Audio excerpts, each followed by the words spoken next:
guys? Welcome back to the JP and Trav show on the JP and Trav YouTube channel, excuse me, and also live from Travis's X account and his Instagram. As always, it's your host with the most, JP, and to my right, I have my esteemed co-host, brother, and friend, Travis J. Davison. Travis, how you feeling, brother?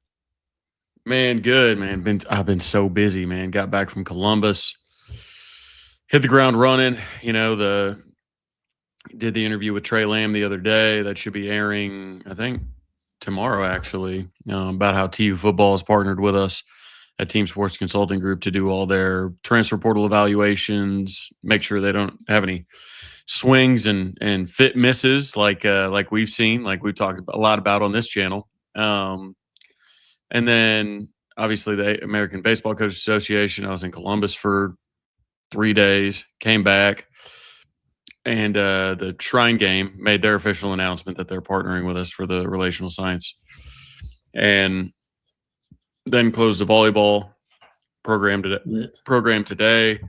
So I'll be coming up to Indianapolis during the combine and doing that, and then just been busy. Radio today, and then straight into a meeting, a call with the bar catering for the wedding, a little consultation there, and the dryer's on the fritz. Start working on that, and it's just been busy. And then I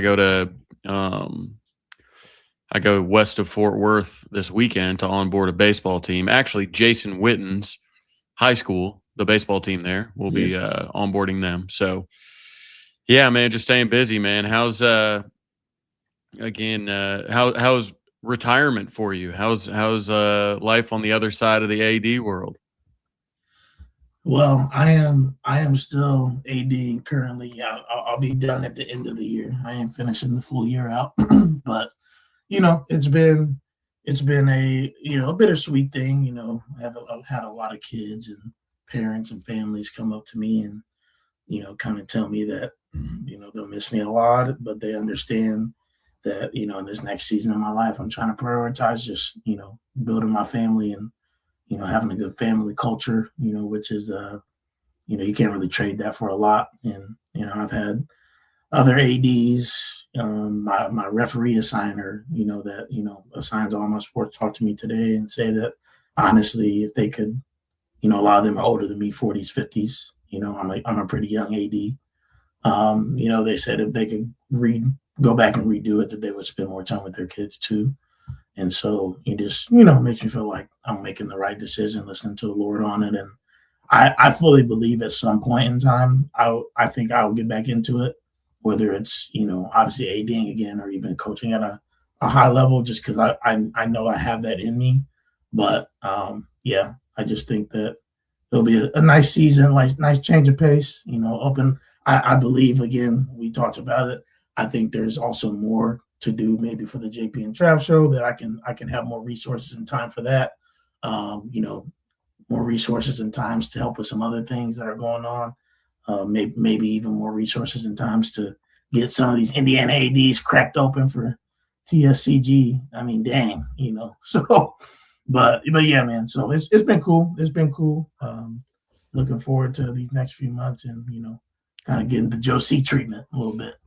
Yeah. Like with Joe C, as he kind of goes on his tour, um, like everybody's getting them like fedoras, right? Everybody's got a custom fedora for them. When you go around to different schools, do they give you bowls of soup or perhaps bushels of apple or anything like that? I mean, I don't know I don't know. Maybe. No, man, I'm seeing it as, because I'm so young, I'm seeing it as the cool AD. Like a lot of other schools and people, like a lot of kids, like they be trying to, like I've had 2 op-eds in the yearbook about my swag in the because I like we got pajama day for Spirit Week and I'd be putting a do-rag on, you know what I mean? I'd be in there, I'm just being me. Oh man, Kirby's gonna have something. Kirby's not in here yet, I guarantee it, or else we'd be hearing about that. By the way, everybody, that's my father, not a whale. Just in case we, just in case we forgot. But nah, man, it'll be interesting. I'm sure there's some surprises for me. I don't know. They haven't told me much, but I know that there'll probably be something come around the bend. But just excited to spend some last moments with some of the student athletes that I came up with, and seeing them through. Some of these seniors, it's crazy. These seniors were like seventh graders, I think, when I started. So I've seen them through all the way through junior high. So it's been pretty fun. Yeah, it's cool, man. I'm happy for you. Happy for you. And yes, happy for you to I got a client in Indianapolis before you did. You live there. I'm like, man, I don't know what's going on there. But yeah, how did that happen? So we're at the AVCA show, AVCA. It's very difficult going from the AVCA and then like a week later going to the ABCA. Like very confusing in conversations and around the office. But at the AVCA show, met this coach from Marion in Indianapolis, and he's like, "All right, cool." It was cool. It's like straight to the point. He's like, "All right, what's it cost? All right, so I got this many people. Let's do it. What day works best?" I was like, "Yeah." I told him I was like, probably late February, because he wants it for his spring team, and I'm like, "Well, I'm not sure if we're going up for the combine yet, but I'm gonna be up there for Marion Consulting, so." I might, even if we're not officially at the combine, I'll pop over, do something. So it was funny. My birthday's the 23rd, so we're doing it on the 26th. So I told Coach, I was like, man, is there any steakhouse, like old steakhouse that's got some like killer shrimp cocktail, that I could try and maybe celebrate my birthday, since I'll be up there? And he's like, yeah, I think we can find one. I was like, all right, bet. So he's a super cool guy. So yeah, amazing. I'm looking forward to that. I'm excited to see Marion's campus and it's kind of roll around. It's nice. I mean, they just built a nice basketball gym that, and I won't go on a tangent on this, but Marion is in the conference that my alma mater is in, Grace College, and so right now we are number one in NAIA in basketball. I just got done watching their game actually, and last week I went to Marion. I was on Marion's campus because they played them last Wednesday, and Marion just built 2 years ago state of the art new basketball facility, weight room, everything. So that's really nice. And they have a legit football program there. I think they've won like 4 or 5 NAIA national championships. Wow. So Marion's a good school. It's a cool school. So to be honest, yeah, we'll talk more. But maybe that'll get you in with their AD, Steve Downing, he's a good dude. But like I said, for whatever reason, once one does it, it starts to trickle. There's a trickle effect. So I'm hoping that sounds good. Gets in. Sounds good. Well, yeah, let's talk about some Sooner football, man. Yeah, definitely Sooner football, because I'll tell you what, the radio show today was all crying about Sooner basketball. It was it was a long show. It was a long show. People were ready to get Porter on out of there. Well, my thing is, like, I was talking to one of the somebody in the OU basketball organization, I'll just put it that way. And he's like, I don't know. He's like, we're 15th in the SEC in NIL money. Our roster is probably a third of what Florida spent on theirs. Like, and it's just basketball. Like, everybody has a new roster every year. Like, Florida's whole front line goes like 6'10", 6'11", 7'1", and we just don't have that. We have like a skinny Russian dude, and we got Mo, like, and that's it. So, like, it's just tough because I don't know what coach you can put in there and will have success if you've got the 15th out of 16 NIL budgets, right? Like, football's top 5 in the SEC, and they just hired a big old general manager with 10 NFL scouts and this, that, and the, like, basketball didn't have that. Yeah, like, doesn't have that at all. They can't even get a new arena, like, for decades. Like, OU's going to have more Switzer centers and more innovations in 5 years than OU basketball's had in 30. So it's just they've got well, it's a football school that's been terrible at football lately. They also have had historically, with Billy Donovan, right? Like, won a national champ. We've never won a national championship. They've won many. Like, Florida's a better basketball program than Oklahoma, and Oklahoma's a good Yes. basketball program historically, Yeah. but Florida's willing to spend. Like, if admin, if fans, if ticket sales and this, that, and the other, like, if OU wants to be an everything school, then administration and donors and fans, everybody's got to make it that way. You can't just go hire some former OU player and be like, boom, here we go. All of a sudden we're competing. Like, it's not going to work like that. Like, you're going to need a more expensive roster, and that just is what it is. Unfortunately. Yeah. Unfortunately. I wish it wasn't that way. Yeah. No, I agree. You can only do so much right with what you have. And that's at any level. And again, I know we talked about my ADing a little bit, but I'll use an example even at for my school. Like, we're 1A school here in Indiana, and so obviously it's not like we got a budget even to go out and I know a lot of people want to think recruiting doesn't happen at the high school level, but it does. Okay, so like for example, my girls program, not that great, hasn't really been that good. A lot of my girls don't really like to play basketball. We tried to get girls that like to over here, but it's tough to sell it. It's tough to sell a program. So, like, I had a coach for my first 4 years. Great dude. Love him. We have a good relationship to this day. Good coach. Didn't work. Won 2 games in 2 years, bro. Like, that bad. Yeah. Okay, so everybody's like, well, girls not having fun. We're not winning games. Okay, you know what? I think it's time for a new voice. Okay, new voice comes in. This is his second year. They won 1 game this year. They won 1 game last year.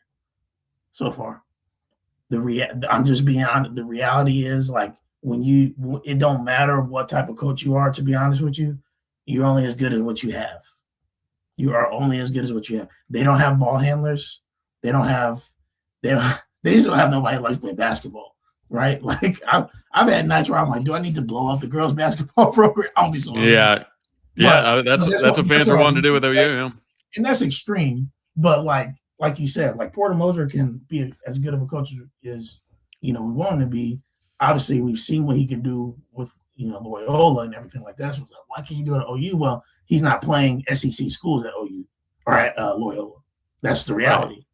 Right. It's just a different competition. He'll go somewhere else and have success. Like, like with a little bit more even playing field.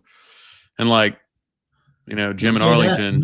Don't say that, Boomer Sooner. Hey, that's been said before, and people get finicky about that. Yeah, they get really offended. I call them front runners because they want to show only if you win, I'll show up. But like with Jim, it's like Josie at the jackpot with Jenny B. I think Jenny's a great coach. I really do. I mean, do you not think NIL paid? Do you think NIL paid for Aaliyah Chavez, number 1 player in the country? Reagan Beers, number 1 portal, asset in the country, brought her in. Like, do you think it was just recruiting chops that did that, or you think it was backing the Brinks truck up for Aaliyah Chavez?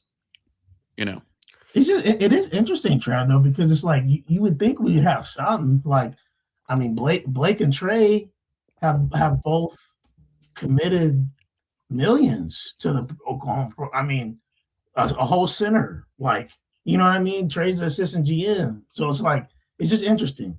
It is interesting. Well, part of the problem is,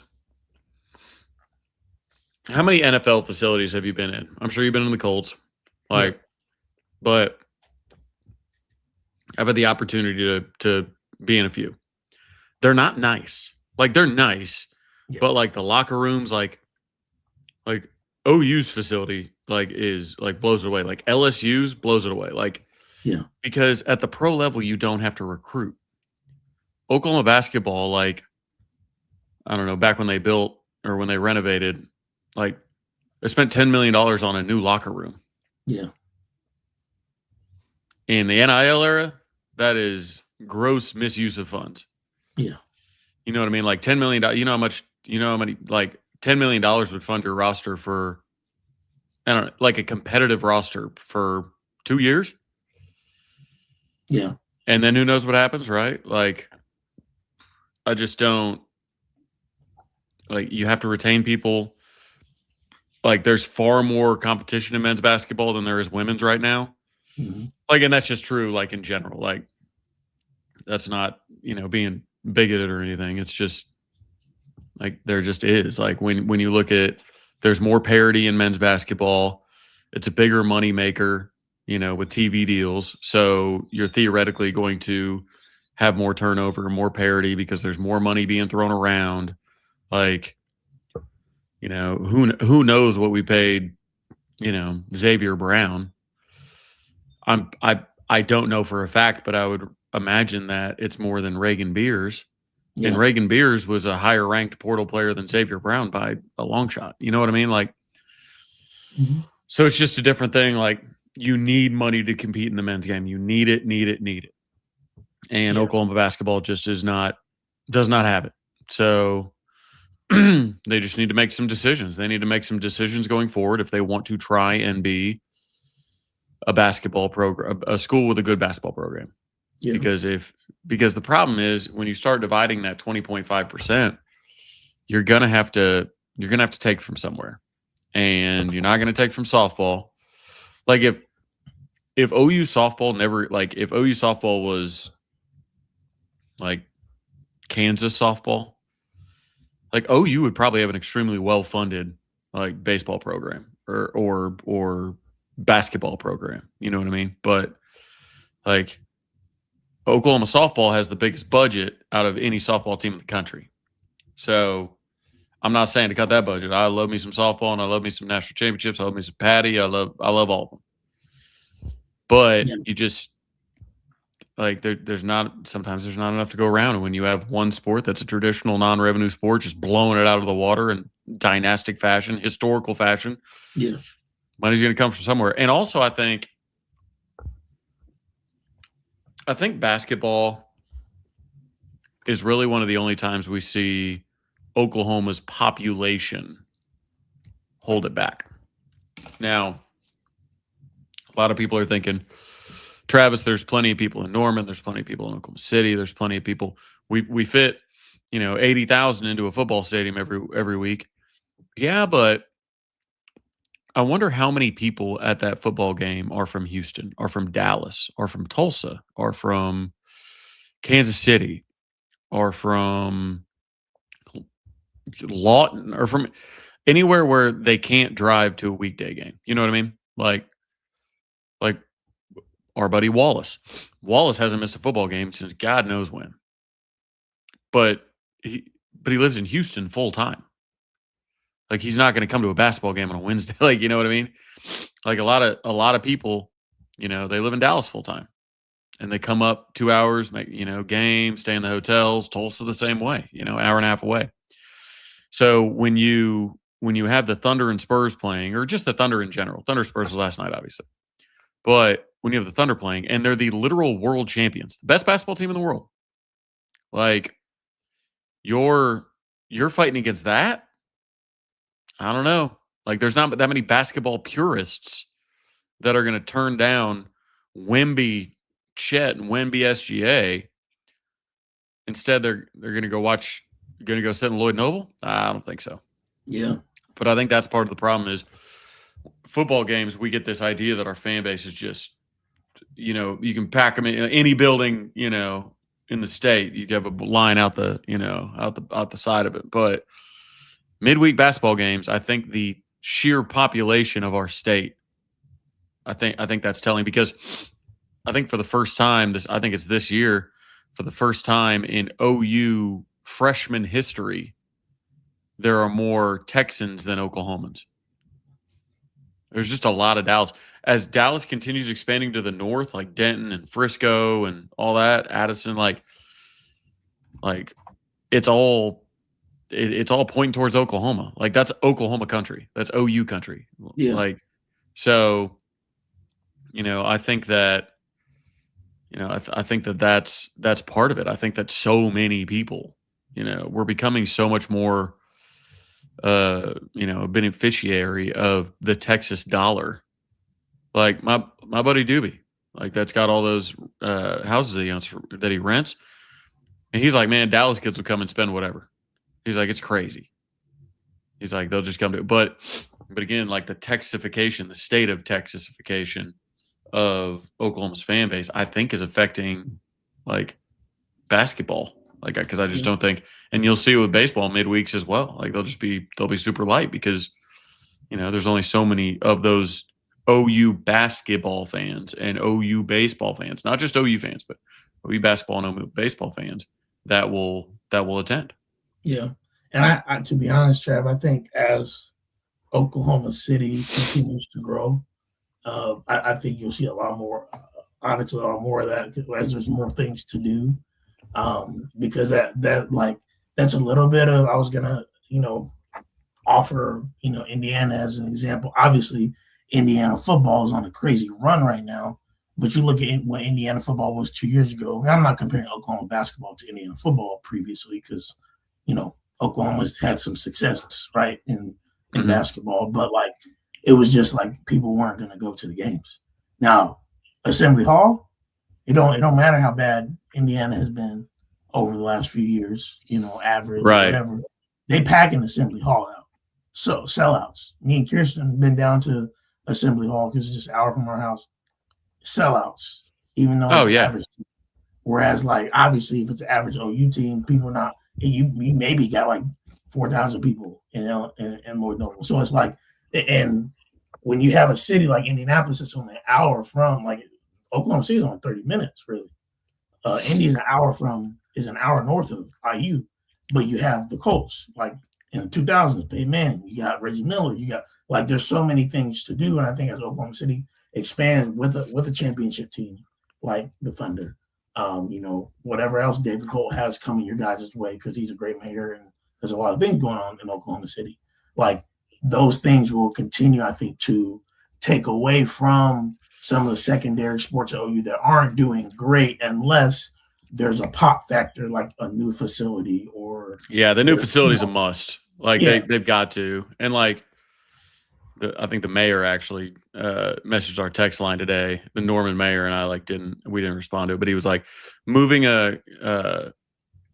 building a basketball arena 3 miles away from campus is not the answer. And I was like, well, I mean, what we got going right now ain't the answer either. So like, correct. I think that it is actually get closer to Oklahoma City, get closer to all that. But like, what Jim says, I understand the Thunder, but then you got Kelvin Sampson and that Houston Cougar problem. Yeah. But they're good, though. Well, they're not only are they good, but Houston invests in basketball much more significantly than Oklahoma does. Yeah. And also, like, if you're thinking of an attendance factor, the Houston Metro has 8 million people in it. Yeah. The state of Oklahoma has 4. State of Oklahoma has 4. City of Houston Metro has 8 million people. They're never going to struggle for attendance on anything. They're trying to find places for people to sit at all times. Yeah. So, I mean, there's just students aren't going to basketball games like they used to. And they've been all right this year, but just tough, man. I think that if the stadiums, I mean, I don't consider the stadium very walkable right now. Like, you can get there, but like on a cold night, you're not walking there. Like, I think at North Park Stadium, you're already playing in front of 3,300 people. You're telling me you can't get 3,300 people into a North Park Stadium? And a North Park Stadium that's, instead of 5 digits of attendance, like, how about a capacity of 7,000? That'd be great. Make it smaller, make it easier to sell out, make it more intimate, have some premium areas because those will generate revenue. It's all about generating revenue. That's why they did the extremely unpopular West Side football renovation announcement. It's all about generating revenue. They're going to sell those suites for $10 million plus, and boy, they're going to sell them. The middle one's going to go for $30 million, and they already have an agreement for it. Oof. So, like, I'm sorry, like, I know it's canceling out seats and whatnot. It is a revenue generating game, and right now, Lloyd Noble, that don't generate nothing. Yeah. So, because Like, yeah, you can have sponsor dollars and whatnot, but you need suites. Like, you need premium seating, you need club seating, you need all these things. As much as we don't like them, we don't have to go full Jerry World, but Yeah, the Lloyd ain't got none of that. the suites that are around the the Paycom, like those are what's generating revenue for the Thunder from a stadium perspective. Yeah, Like, yeah, the seats are great. You know, Loud City is iconic. They do an incredible job. They all matter tremendously. There's a reason that people in suits are following around the people in the suites the whole time, making sure that they're taken care of with whatever they need. Like, it just is what it is. Like, you need premium seating if it's a revenue game, and there's no way to do that at Lloyd Noble. And since there's no way to do that in Lloyd Noble, you can't continue with Lloyd Noble. It's just as simple as that. yeah. No, I don't disagree. And as you said, talking about the money thing, I think it's a good transition into college football. And what we're talking about, and you didn't lose me. You know, we're trying to update the production side here. You know, when one person's talking, you know, kind of like first take. You know, we say we give them a solo shot. You know, but now, anyways, transitioning into NIL and obviously transfer portals ending on Friday, like you said, Trav, like in this era, we have to have, you know, even more generated revenue on top of like obviously asking for donors, but like finding other ways to get that money from those donors. And as much as like, yeah, does everybody want to have 100,000, you know, seat stadium like Tennessee, 100,000 seat stadium like A&M, like yeah, but honestly, when we look at the four teams that were in the top four, you know, the Final Four this year, none of them I don't think have a capacity over like 65,000. Like Oregon's is what, like 60? Yeah, Autzen small, like 68 or something like that. Yeah, Miami's is not that big because it's like an NFL stadium, 65, something like that. Indiana's is like 50. Yeah. And then you have who's Ole Miss. Ole Miss, you know, while they have like a nice, you know, experience, their stadium is also, I think, in the 60s. So yeah, it's not. No, it's a good point. It's not about like, yeah, sure. Like when you have home games, you want that crowd factor, yes. But like when it comes to like the money side of it, like the experience is going to matter for people. And so if OU can create a better experience for, yes, the not only it'll be a better experience somewhat for some of the fans that normally come, you know, that sit over there. But obviously, it's generally geared towards the donors, and you can't have your cake and eat it too. Like, you know what I mean? like if we it's going to be better for it. It's going to be better for everybody. Like, yeah, you can be mad all you want if, you know, Jeff Bezos gets a tax break. Yeah, but I'm still going to order from Amazon. You know what I mean? Like my life is still more convenient because Jeff Bezos is investing. You know what I mean? Like it's still better. Yeah. So there are going to be features of the Oklahoma Stadium that are just better for the everyday fan, and you didn't have to pay for them. Like, so you're going to benefit from them. So anyways, I didn't want it to become a full-blown football renovation, but it is all about revenue generation is what I'm getting at. Like Tennessee, like at that stadium, I remember sitting in the press box looking across going, why do they have two towers? What's in that other tower? It's all suites. Tennessee has an absurd number of suites, premium seating, club, everything like that. An absurd number. Yeah. Like you literally think of the press box that's on top of Oklahoma, put it on the other side too. That's how many suites they have. That's ridiculous. And that's what's paying the bills. Yeah. That's what's paying the bills. And it gets you the players that you want in the portal, in recruiting. Precisely. Like I said, you can't have your cake and eat it too. You can't complain about not being able to beg, oh, we broke, but then complaining about when they're doing things to not be in that way. And I talked to OU's CFO. What is Marcus Bowman's title? I don't know. I talked to him on the sideline before Missouri game. And he was like, the plan is to bowl the north end. Like, that's the plan. He's like, but the west side has to pay for it. Like, the revenue generated from the west side is going to allow us to add seats to the north end. I was like, well, why didn't y'all announce that? He was like, man, we talked about it, but I was like, hey, it's all good. But because, they don't want to, they can't talk about the future in that sense. Like, oh, this project is going to fund another project that's going to fund another project. Like, yeah, yep. You end up getting in trouble. You start doing that. Yeah. But I mean, we're still waiting on this Thad Turnipseed, beautiful football headquarters that he was going to build. Still have no idea what happened with that. We saw plans leak. We saw all this, that, and the other. Have no idea where that went. Yeah. Yeah. Who knows, man? What do we think, man, about two things, Trav and chat that are in here? Transfer portal closes Friday. What do we think about what the Sooners have done so far? I don't know. I think they're sitting like around 10 or 12, I think, with the transfer portal class. And then, even about some of the guys that have left and where they've landed. I mean, you got Gentry Williams that landed at Georgia. And I'm not saying Gentry's gonna he might start there. If he's healthy, he may be a depth piece. But regardless, Georgia's we know what Georgia's been, and so you got a lot of guys that are landing at Power 4 programs, SEC programs. What are your thoughts on that? Well, I would say that's probably a good sign because it means the roster's improving. Yeah. Like your recruiting's improving, your roster's improving. And if Jim Nagy and co think that they've got two better corners than a guy that's going to be playing at Georgia, or they've got, better offensive line than guys that'll go to Mississippi State or better, just whatever, right? Like, let me get let me see if I can find the list. Somebody put it up the other day. It was really helpful. Let's see.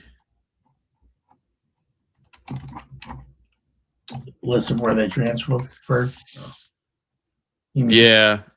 And it is funny because we're getting more transfers from Power 4 and SEC schools as well than we even did last year. So I would think both of those things are good. In general. All right, here we go. Gentry Williams went to Georgia. Sammy went to UCLA. Dolby, Isaiah Dent, and Raggins all went to Mississippi State. Giovanni Gibson, Cincy. Luke Buklenko, Arizona State. So far, we're all P4 still. Yeah. Carson Kent at Pitt. Logan Howland, Virginia Tech. Taylor Tatum, Michigan.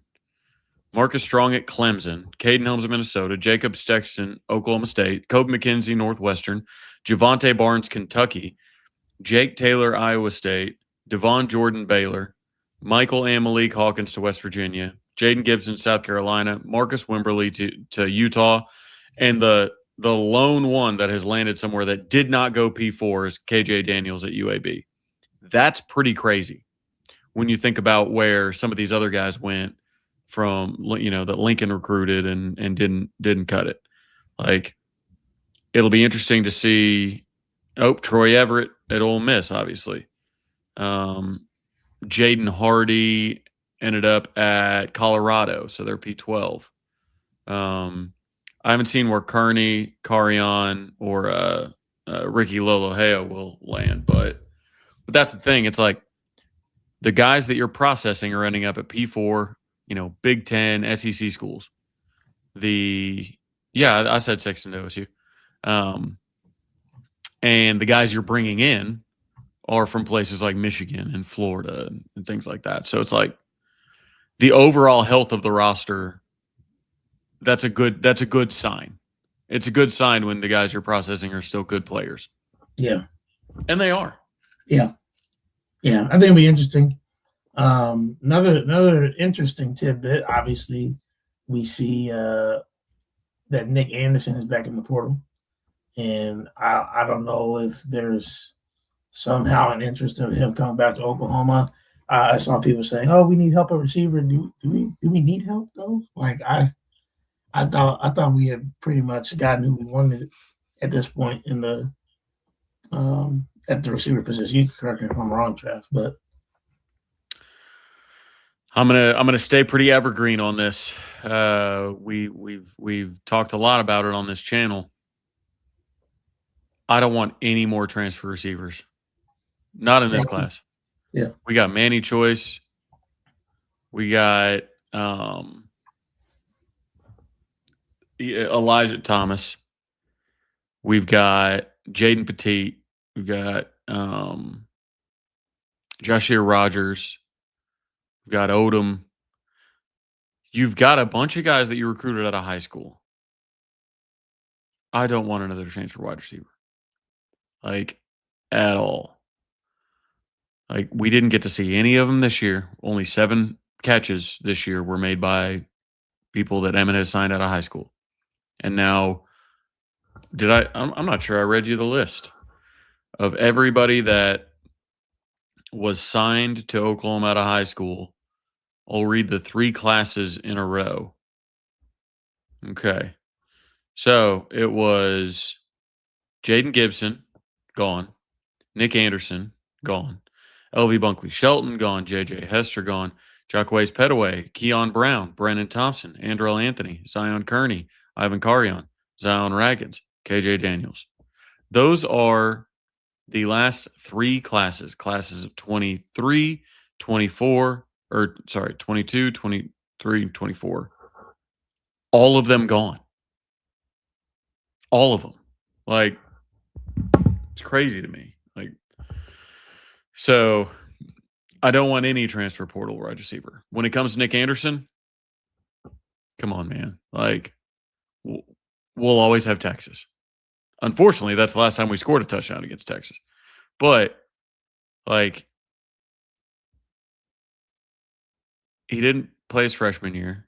His sophomore, or I guess his redshirt freshman year, he looked good. His, I guess, redshirt sophomore year, he did not play. Missed every game with an injury. And then he goes to LSU. What does he do? Injures himself against Bama. And then I think he was in like an unfortunate car wreck, which gave him a concussion. I think he's fine. But like, the guy has been in college, 4 years now. He's had 1 good year, 1 healthy year, where he wasn't even healthy the entire time. But 1 healthy year. And he was really good that year. But you just can't. I mean, I'll be interested to see where he ends up because when he is healthy, boy, is he good. But I think more and more people are looking at injury reports going, golly, like, availability is the best ability. You know what I mean? Yeah. Yeah, 100%. I mean, especially when you're going through a season, like when, you're going to talk about playing NFL level or types of games in terms of like, you get to a national championship, you're playing 16 games. And you need guys who are going to stay healthy and longevity. And with that, you need competitive depth because if you do have guys go down, you got to have guys that can step in and whatnot. So, Trav, who do you think that we are looking to add in the transfer portal? You think they're looking to add more at the defensive tackle position? I don't know. I know we got linebacker maybe wrapped up. Obviously, we're waiting to see what the NCAA says on Heineke. I mean, I know that just because the transfer portal is closing doesn't mean we have an idea what Kip is going to do, everything like that, or that, we're going to see, hey, what's it going to look like when he goes or not. And that might be a February decision. I don't know. When do you think that he would decide?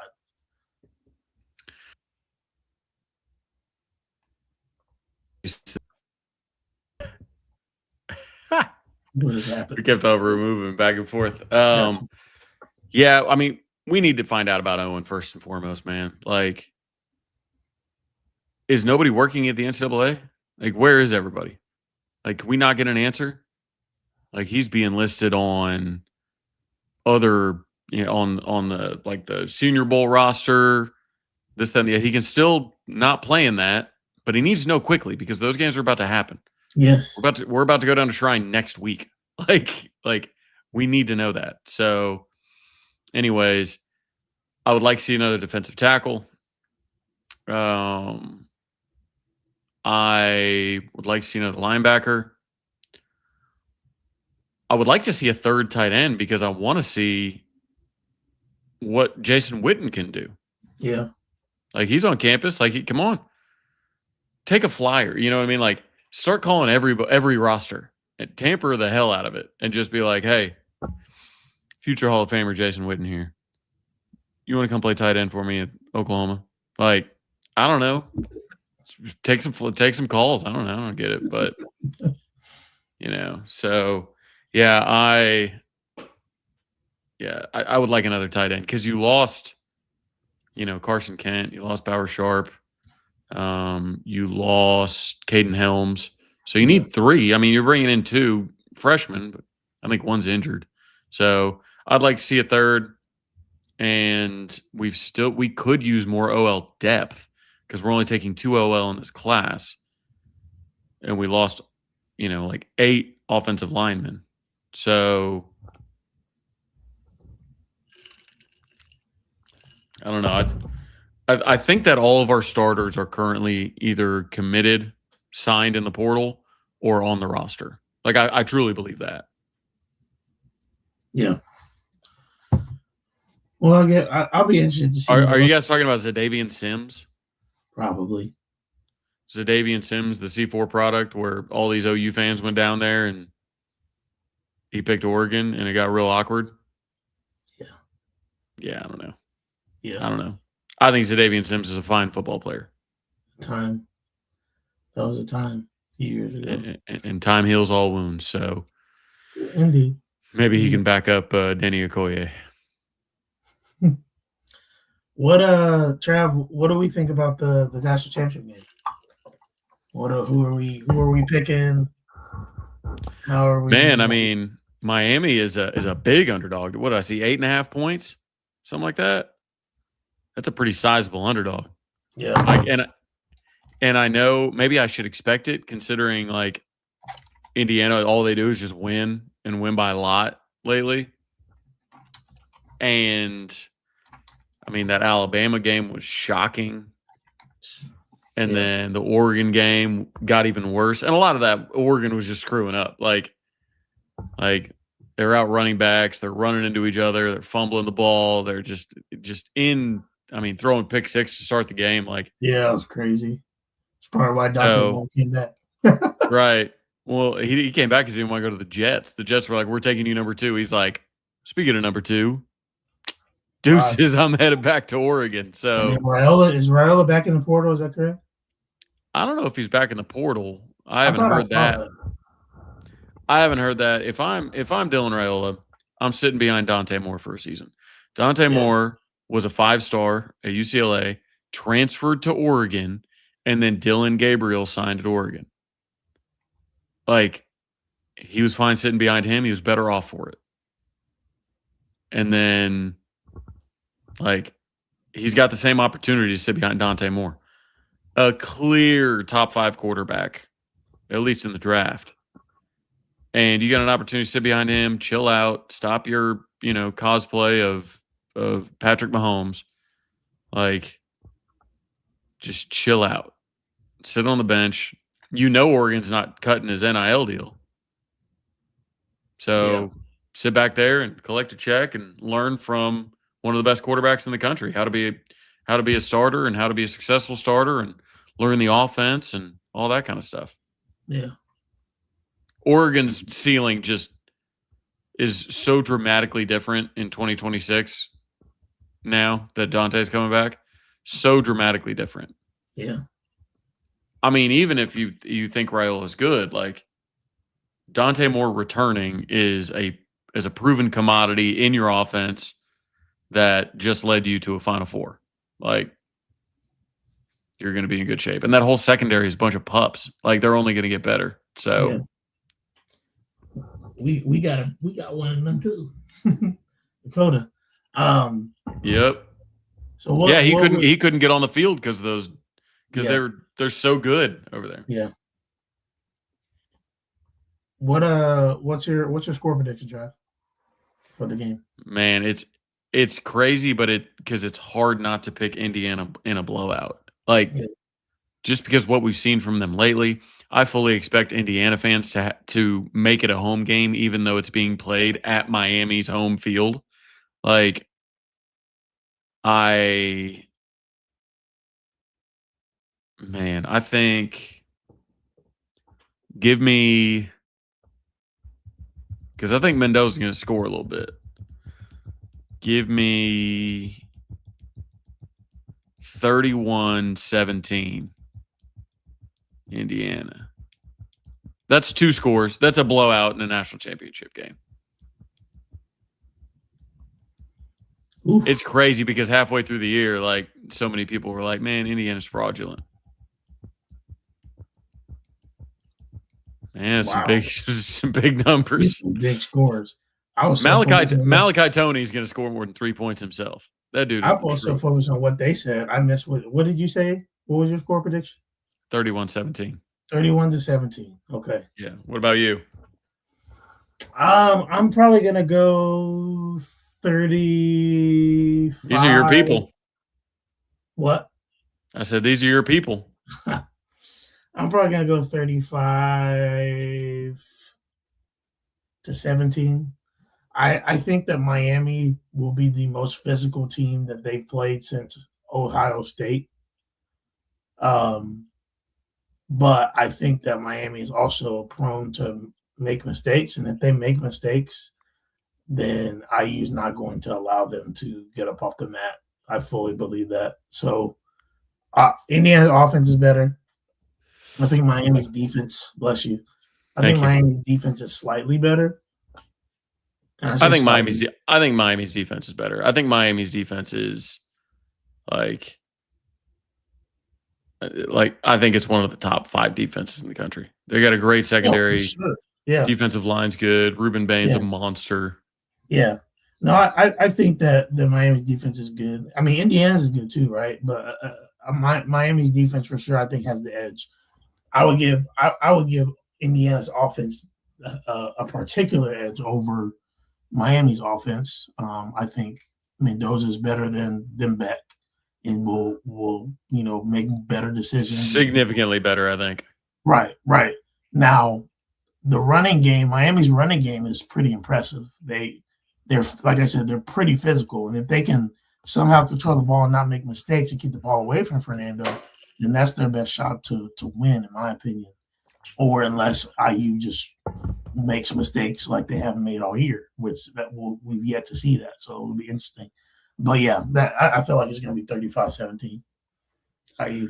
Yeah, I would say what about how they do the fan vote? The America's pick.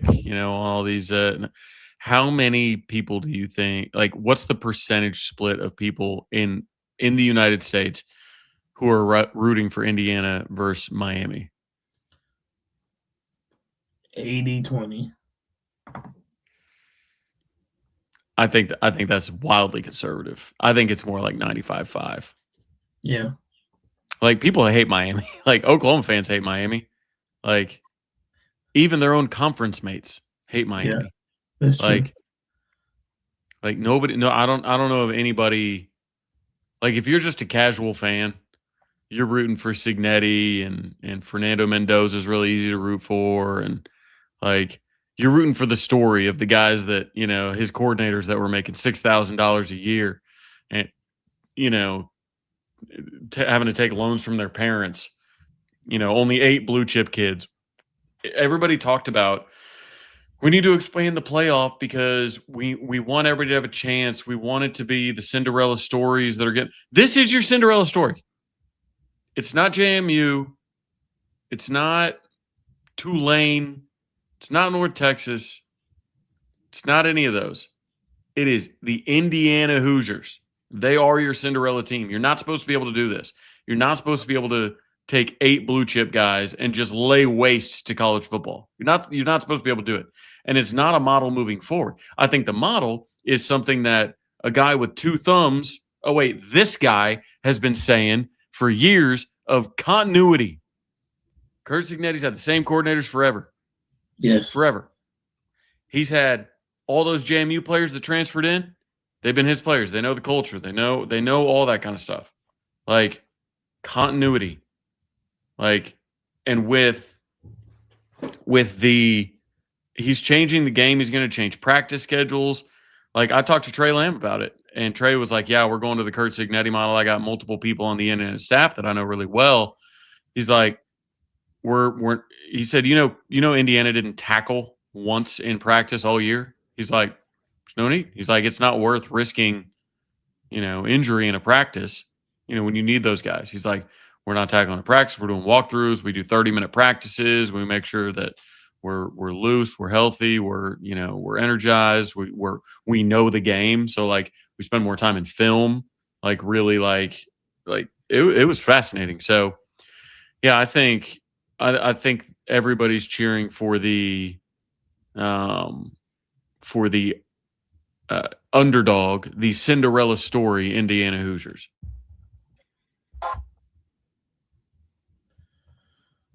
Yeah, I cannot disagree that most of the nation is pulling for Indiana. I need Travis. I need when Pat McAfee when Indiana wins this game. I need him not to go over to Michael Irvin in particular because I think that would be wow. But he needs to get a trash can and he needs to grab one, have a belt, take it off, and just belt it. Just take it. We told you not like that. That would be, to me, that would be hilarious because obviously we know that Michael Irvin's been doing that, which is, I mean, it's been great content. He's been doing it the entire playoff. And Oh yeah, would it be to have it flipped on him in his own home? That would man. That would be insane. Yeah. I'll tell you what. Like, I get you're rooting for a school, but it's entertaining. But like him he's like getting on the field, like Yeah. Yes, he's like it's acting just like he's in a huddle. right. It's like, we get it, man. You played here, 45 years ago. We get it. Like he's no spring chicken. Like, No. this ain't Baker coming back and losing his mind. Like, a lot, like all the coaches he played for are retired or worse. Like, and like I said, I love the passion, and but so much of it seems so performative. Like, he's got his own camera crew, watching him. He's doing all these crazy poses, and it's like, I don't know. It's just I feel like it's such an act. Yeah. Yeah. I can see it. Especially at this point. He's been on TV. We know he probably uses them. I mean, let's just be honest about it. It'll be fun to see. I mean, Miami's gonna have the stars out now. They're gonna have all their people. They're gonna have everybody live in Miami popping out there. Mm-hmm. I mean, it'll be interesting. It'll look like a Colorado game, year one. Yes. Yeah, it will. Yeah, it will. No, it'll be interesting to see how it turns out.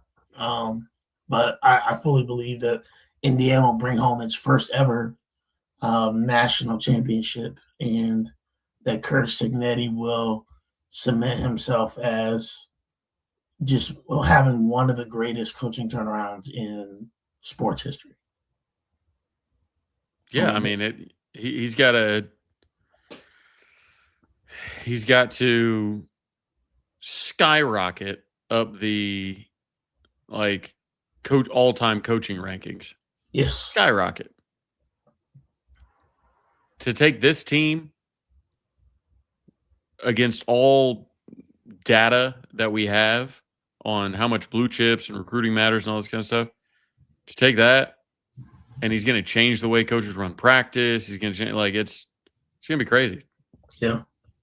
Yeah. It's one of those, where were you when this guy came around? A Bill Belichick, Greg Popovich, Nick Saban. And again, does that mean that Indiana's going to win like 5 national championships? I don't know. But again, the fact that they're even in contention for one right now, based off of where that program's been, is crazy. Right. No, I agree. And well, now he's like, oh, you like that? Watch this. I'm going to go get whoever I want out of the portal. Yeah, bro. Like, Listen, which is listen, ironic because he's having the best season in Indiana history and laying waste to all the talented teams. yeah, yeah, yeah. Yeah. Well, that's I mean, that's about the gist of I think what we had to talk about. Unless That's a anybody good has it's a good specific place to questions. wrap. Yeah, Yeah. I feel like it is too. Unless anybody has anything crazy to ask, not Kirby, but Yeah. That's all he knows. yeah. But no, we appreciate you guys. We appreciate y'all rocking with us, and yeah, I mean, by this time next week we'll have a national champion crown. So we'll talk about that, and it'll be full fledged into transfer portal being closed. Have an idea of what spring rosters look like. We'll probably start talking about, hey, what does you know the roster look like for the spring? What does it need level to get better? All those things. Kirby, I think most people would trade Signetti for their current coach with what he's done. But Travis, really quick, let me tell you my theory on why I feel like this has worked so well. And I'm not saying that Signetti cannot do this somewhere else. I'm saying the synergy, the reason that it's the way it is because there were no expectations in Indiana. They didn't care. There were no boosters saying, "Hey, bro, like you." There was no history. Hey, we need to have this coach here. We need to have this guy here.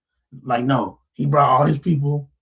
He filled the archaic hole that will, or not even archaic. There was none that was there, and he is allowed to do what he needs to do. I think at a blue blood or even a mid tier school, a lot of that is hard to find. Well, I would agree. I would agree to an extent. Like, there are a lot of OU fans that will not pay NIL money because they watched Barry Switzer and Bob Stoops do it without NIL money. And I know they were paying any, like, they'd be naive to say they weren't paying. But to say, like, well, they've done it before. Why do I need to do this? We're Oklahoma. We don't need we don't need to do that. Whereas upstarts like Indiana, like Tennessee, like Ole Miss, right? Like Texas Tech might be the best example of them all. Like, those teams that have never won a damn thing, it is very easy to engage their alumni in a way to give money to them. Indiana has the largest living alumni base. And like Mark Cuban's given money, like the founder of Cameo's given, hundreds of thousands of dollars. Like, they're cashing in big money. I think there was another $10 million from somebody else I read, some insurance guy. Like, they're spending because they want to know what it feels like to have one of the years that Oklahoma's had 7 of. Like, that's what they're going for, and now they can finally finance it. Like, it's up to them. Like, they can impact it. Yeah. And so when you look at the support, when you look at the, like Texas Tech, when you look at that, like, yeah, Cody Campbell's paying a bunch of money to it, but he's not the only one. Texas Tech's got there's a lot of oil money out in West Texas. Yeah. So, like, they're putting a lot of money in because they saw the opportunity. They're like, we've never amounted to a damn thing here in Lubbock as a football program. Outside of a couple good years with Leach, rest in peace, like, we have been nothing. And now you can buy something that we've never been able to accomplish. Cool, bet. Here's my money. Whereas Oklahoma, it's like, you see all these trophies? We didn't get these with NIL, so we don't need to get them with NIL this next time either. We're going to do it the right way, quote unquote. It's like, all right, well, those other places that are paying gobs of money, they don't feel bad about it. Like, they're not apologizing. Cody Campbell's not apologizing for making the playoff as a top 4 seed. Yeah. Oregon's not apologizing. Oregon and Tech, probably the best 2 examples out there. They've never won a damn thing. and yet they got money behind them, and they're not trying to hide behind some, traditions and excuses and all that kind of stuff. Like, they don't have to. They're like, we've never accomplished anything. I'm going to change that. I'm going to blaze this trail for the school. I'll be remembered if I do this. At Oklahoma, it's like, cool, you helped us get number 8. And that's a bad thing for Oklahoma. Like, that's a negative thought process, but it's also human nature. Yeah. Yeah, you're right. I mean, yeah, that is what it is. It'll be interesting to see kind of what comes of the championship, because if Indiana wins it, even if they don't, I mean, they're proven enough. But if they win it, man, you're talking about potential in this era with what they're doing, potential juggernaut on the roll. So, yeah, I don't have anything else, man. We appreciate y'all. We love y'all. Thanks everybody in the chat. Thanks, Kirby. We'll see y'all next week, same time, I believe. If not, we'll let you know. But yeah, until then, Boomer. Sooner.